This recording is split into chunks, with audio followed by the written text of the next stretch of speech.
το 1859 δημοσιεύει το πρωτοποριακό σύγγραμμα «Η καταγωγή των ειδών» και υποστηρίζει την επαναστατική για την εποχή ιδέα της εξέλιξης. The book has a title called The Origin of Species, but it's not about the origin of life. It's about the processes that generate change. Ο Δαρβίνος εξηγεί πώς τα έμβια αλλάζουν και εξελίσσονται με το χρόνο. Προσδιορίζει έννοιες όπως ποικιλομορφία και μετάλλαξη που ορίζονται από τη σεξουαλική αναπαραγωγή και μεταδίδονται από γενιά σε γενιά. The science of genetics itself only developed after about 1900. So Darwin knew right from the beginning that he had a gap in his theory, that he couldn't really explain why or how the variations came about. All Darwin could do was to say, variations happen. Look, here's a list of them, and he gives us a whole chapter of variations that he's seen, but he can't say why they happen. Παρότι ο Δαρβίνος στο σύγγραμμά του «Η καταγωγή των ειδών» δεν εξετάζει το θέμα της προέλευσης της ζωής, οι προσεκτικοί αναγνώστες μπορούν να ανακαλύψουν πολλά. It had a very obvious implication. The further and further back in time you go, the fewer and fewer common ancestors there are of all living things. Until eventually you had to get back at the very beginning to maybe only one, or at most a small handful of original organisms from which everything else on Earth had descended. Αυτά είναι τα πιο σημαντικά χαμένα κομμάτια στο παζλ. Πώς άρχισε η ζωή. Όχι το φιλοσοφικό ερώτημα «γιατί είμαστε εδώ», το οποίο η επιστήμη δεν μπορεί να απαντήσει, αλλά το πώς φτάσαμε εδώ, που μπορεί να απαντήσει μέσω του πειραματισμού. Ποιος ήταν ο ακριβής μηχανισμός που μετέτρεψε την αβιωτική χημεία σε έμβια βιολογία? Πριν μπορέσει να τεθεί αυτό το ερώτημα, κάποια πλάσματα έπρεπε να εξελιχθούν σε ανθρώπινα όντα για να μπορέσουν να το συλλάβουν. Τελικά, θα χρειαστεί να χρησιμοποιήσει τον εγκέφαλό του για να λύσει ένα γρίφο που κανένα πλάσμα δεν έχει λύσει. Αυτό το πλάσμα θα προσπαθήσει τώρα να λύσει το γρίφο πώς άρχισε η ζωή. Η ανθρωπότητα έχει συνθέσει μια γενική απάντηση για την εμφάνιση της ζωής στη Γη. Λείπουν όμως τα ειδικά στοιχεία, οι λεπτομέρειες. Μέχρι στιγμής υπάρχουν μόνο υποθέσεις για τον ακριβή τρόπο και τόπο που η χημεία μετατράπηκε σε βιολογία. Τι συμβαίνει στα παρασκήνια του εργοστασίου της ζωής?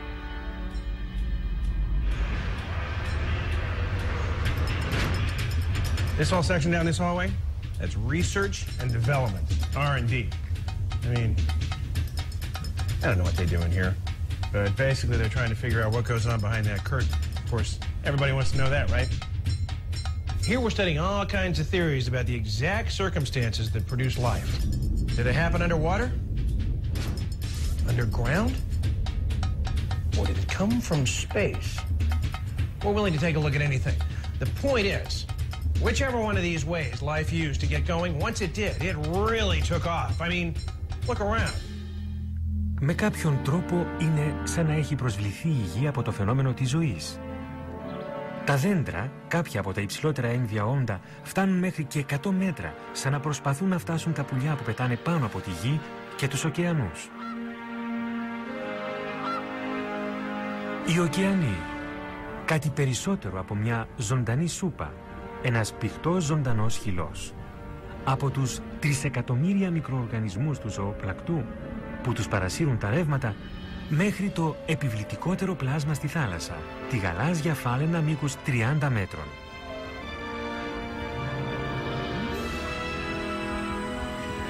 Η στεριά επίσης είναι γεμάτη με εξωτικούς ελέφαντες, ευκίνητες σαύρες,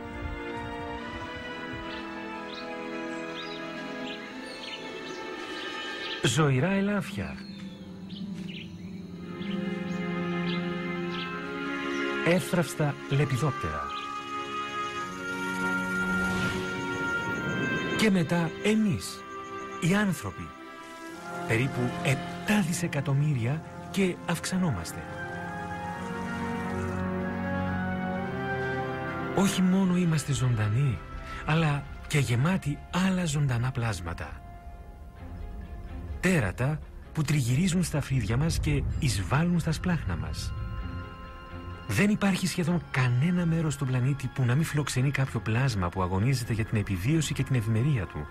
Η γη είναι πραγματικά η γη της ζωής. You can't help but stand stupefied at the diversity of life here on this small rock that we call Earth. Για να διατυπώσει θεωρίες για την προέλευση της ζωής, η ανθρωπότητα έπρεπε να καταλάβει πώς λειτουργεί ο κόσμος. I don't think there was any real speculation of the origin of life per se, from starting with molecules, because we didn't know anything about molecules. No one knew they existed. Boy, nobody's been in here a while. Spontaneous generation. Now that's an old idea. Από τους πρώτους φιλοσόφους που έκανε υποθέσεις για τη φύση της ζωής ήταν ο Αριστοτέλης. Τον 4ο αιώνα π.Χ. μας έδωσε μια πρώτη ιδέα για τα στοιχεία. Aristotle really understood that plants and animals were so intricately put together that you had to consider them as organized wholes, where each piece was very much directed toward the survival and the propagation of the whole system. And to him, that was an obvious and striking difference between living matter and non-living matter. Non-living matter seemed like it was assembled any old which way. Ο Αριστοτέλης πιστεύει στην αυτόματη γένεση, ότι η θερμότητα του ήλιου στον αιθέρα μπορούσε αυτόματα να δημιουργήσει ζωή από αβιωτική ύλη. Τα ποντίκια, για παράδειγμα, μπορούσαν να προκύψουν αυτόματα από σωρούς σπόρων. For Aristotle, it had to be only the kind of heat that was being supplied by the sun or some other heavenly body made out of this non-earthly material. Η θεωρία της αυτόματης γένεσης επικρατεί επί χιλιάδες χρόνια. I always liked the spontaneous generation concept, right? Some dirty rags, some wheat, look the other way, look back, and mice crawl out. That's kind of fun. I don't know why that concept hung on for so long, because a simple test could have verified that mice do not spontaneously generate themselves out of dirty cloths and wheat. Πριν από το τέλος του 17ου αιώνα και τις αποκαλύψεις του πρόσφατου μικροσκοπίου του Van Leeuwenhoek, κανείς δεν αμφισβητεί τη θεωρία. Francesco Redi, an Italian natural philosopher, in 1668 did this famous experiment trying to demonstrate that maggots did not get spontaneously generated from rotting meat. He had heard that hunters and butchers in the summer would cover up their meat with fine cloth in order to keep it from putrefying and having maggots grow on it. So he took meat of many different kinds and put it in open-mouthed jars and covered the mouths of the jars with fine muslin cloth. And sure enough, none of them had any maggots grow in them, though he did observe that flies landed on the muslin cloth on top of the jar and laid eggs there, and that the eggs transformed into maggots over time. Ωστόσο, η ιδέα της αυτόματης γένεσης παραμένει και το 18ο αιώνα. Κορυφαίος υποστηρικτής της αυτόματης γένεσης ήταν ο καθολικός ιερέας John Needham, που γεννήθηκε στην Αγγλία το 1713. He basically got organic matter like pieces of dead flesh and plants and put on a flask and sealed the flask with some wax of some kind and then boiled it. His idea was to show that if he boils it, maybe there won't be life in there, but he shows that there was still life coming out of there. And so he goes, aha, so boiling is not going to kill this spontaneous generation. Εν αγνία του, ο Νίνταμ κλείνει τις φιάλες με πόματα που αφήνουν τον αέρα να περάσει μετά το βρασμό, κάτι που επιτρέπει σε ζωντανούς οργανισμούς να αναπτυχθούν πάνω στα δείγματα. Ο Νίνταμ και ο μέντορας του κόμις Ντε Μπουφόν πιστεύουν ότι η ζωή δημιουργείται από τα ζωτικά άτομα, που μετά το θάνατο ενός οργανισμού διαφεύγουν και ενώνονται για να δημιουργήσουν έναν άλλο οργανισμό. And the two men published many experimental observations on seeing these molecules from disintegrating material from dead animals. And they reported that they saw the organic molecules break free, swirl around in the solution, clump together, and form what were unmistakably the same as protozoa, and then swim off as free-living creatures. Ο Ιταλός Λάζαρος Σπαλανζάνι, που γεννήθηκε το 1729, ερασιτέχνης, φυσιοδίφης και μάλιστα ιερέας, δεν μπορεί να συνδυάσει τα ζωτικά άτομα του Νίνταμ με τα θρησκευτικά του πιστεύω και κατακρίνει το έργο του Νίνταμ. He did very similar kinds of experiments with infusions in glass flasks, but instead of sealing it with a cork stopper and some kind of gummy substance, he melted the tip, the glass tip in a very hot flame, melted it shut, and then boiled the infusion inside this completely sealed flask, and then waited for days and days to see whether or not the solution would become turbid or cloudy, which would indicate the growth of microorganisms. Τα διαλύματα παραμένουν διαυγή. Όμως ο Νίνταμ ισχυρίζεται ότι ο Σπαλανζάνι, κλείνοντας τη φιάλη, διακόπτει την έκθεση σε οργανικά μόρια απαραίτητα για τη ζωή. Η διαμάχη φτάνει σε αδιέξοδο. Όμως η αυτόματη γένεση θα καταρρεύσει υπό το βάρος των επιστημονικών αποδείξεων του 19ου αιώνα.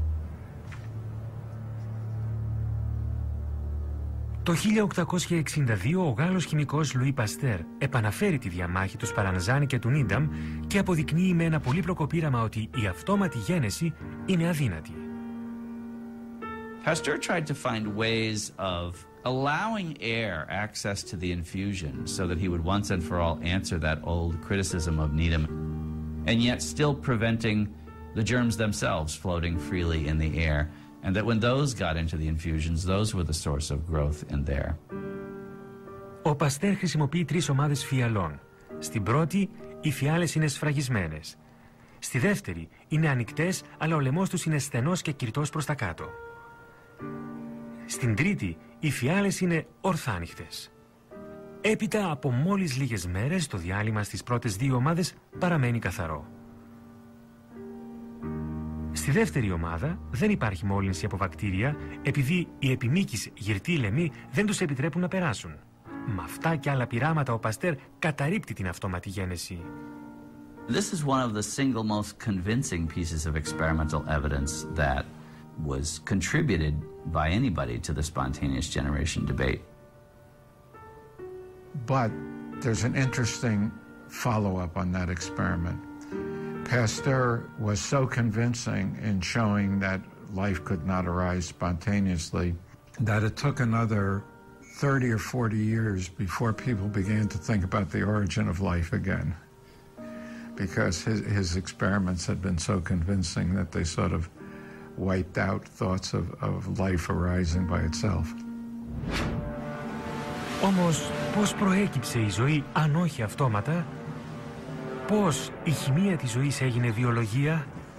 Το αναμφισβήτητο γεγονός είναι ότι αβιωτική ύλη μετατράπηκε σε έμβια τουλάχιστον μία φορά. Αν όχι με αυτόματη γένεση, τότε πώς